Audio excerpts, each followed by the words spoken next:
Assalamualaikum warahmatullahi wabarakatuh. Perkenalkan, saya Aprianti dengan NIM 22005076067 dari Fakultas Keguruan dan Ilmu Pendidikan Bahasa dan Sastra Indonesia di Universitas Mula Warna.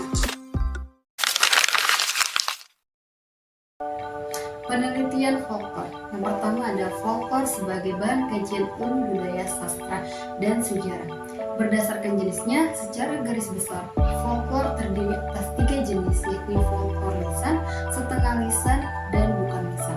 Oleh karena itu, folklore dapat dikaji oleh berbagai disiplin ilmu. Ada 3 disiplin ilmu yang lebih dekat dan tepat yang menjadikan folklore sebagai objek kajian, yakni ilmu budaya, sastra, dan sejarah. Objek kajian ilmu sastra lebih menitikberatkan pada teks, baik itu mitos, legenda, dongeng, nyanyian rakyat, bahasa rakyat, mantra, dan sawer. Adapun yang dikajinya bergantung pada apa yang dipermasalahkannya dan cara memecahkan masalah tersebut bergantung pada teori apa yang digunakannya. Baik contoh penelitian folklore yang dilakukan oleh ilmuwan sastra. Penulis mengatakan ilmuwan sastra karena para peneliti ini adalah akademisi yang berdisiplin ilmu sastra tetapi bukan sastrawan. Karena orang yang berdisiplin ilmu sastra belum tentu menjadi sastrawan. Dan para sastrawan banyak yang bukan berlatar belakang pendidikan ilmu sastra. Penelitian dilakukan oleh Heri Jauhari dalam rangka membuat disertai tahun 2015 yang berjudul Cerita Rakyat Panjalu Kajian Fungsi, Makna dan Falsafah Titik. Dia mempermasalahkan apa fungsi, makna dan sebagainya. Yang kedua, ada penelitian yang dilakukan oleh saudara Usman Supendi dalam kerangka membuat disertai tahun 2016 yang berjudul Mantra dan Sawer pada ritual tradisional masyarakat adat di Kecamatan Racangkolang, Kabupaten Sumedang.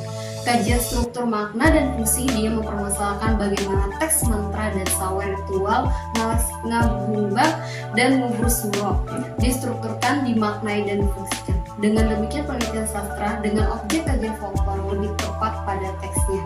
Ilmu sastra hanya dapat mengkaji folklore lisan berupa teks, tetapi ilmu budaya dapat mengkaji hampir semua bentuk folklore baik lisan, setengah lisan maupun bukan lisan. Hal itu disebabkan karena objek kajian ilmu budaya lebih luas daripada ilmu-ilmu moneter lainnya. Selanjutnya ada metodologi penelitian folklore. Yang pertama ada metode dan pendekatan. Metode berdasarkan ketiga disiplin ilmu di atas, dalam mengkaji folklore kita dapat menggunakan metode yang sama, yaitu metode etnografi dan metode deskriptif analisis, karena sama-sama mewawancarai informan dan mendeskripsikan apa yang ada dan apa yang terjadi pada objek penelitian. Pendekatan ketiga disiplin ilmu di atas dalam mengkaji folklore dapat menggunakan pendekatan yang sama pula, yaitu pendekatan mitopoik, karena sama-sama meneliti cerita lama atau mitos yang mempunyai hubungan dengan masa lampau. Pendekatan mitopoik adalah pendekatan yang paling pluralis karena memasukkan semua unsur kebudayaan seperti sejarah, sosiologi, antropologi, psikologi, agama, filsafat, dan kesenian. Yang kedua ada sumber data. Untuk sumber data penelitian, disiplin ilmu budaya dan sejarah sama-sama menggunakan sumber data primer, tuturan langsung masyarakat, dan sumber data sekunder, jejak peninggalan tokoh folklore berupa artefak. Yang ketiga ada jenis data dan objek peneliti. Jenis data untuk ketiga disiplin ilmu di atas sama-sama menggunakan jenis data kualitatif. Disiplin ilmu budaya dan sejarah, jenis data kualitatif berupa cerita dan benda.